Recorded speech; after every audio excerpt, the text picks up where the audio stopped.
Ana, gözlerinde ışık, kalbinde dua. Benim üçün yanmısan her gece, her sabah.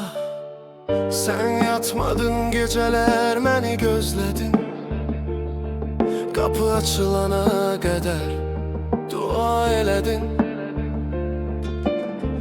Yağış yağırdı, külək esirdi, ama sen pencerede yolumu gözleyirdin. Ben büyüdüm, tez uşaqlığı itirdim.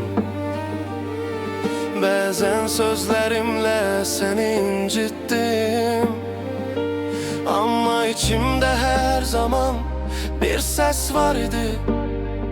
En büyük sevgim, en büyük dayağım anam idi.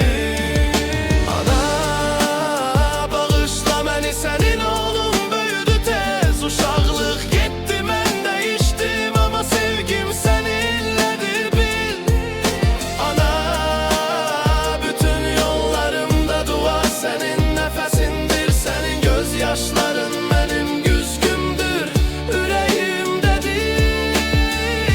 Hatırlayıram, səhər-səhər durardın, məktəb çantama çörək qoyardın. Özün ac qalardın, amma doyuz durardın. Qorxma deyərdin, mən varam, sən arxayın ol balam. Mən isə çox vaxt anlamadım səni, üsyan etdim, qırdım ürəyini. İndi başa düşürəm, həyat sınaqdır, məni qoruyan, yaşadan yalnız anadır. Ana,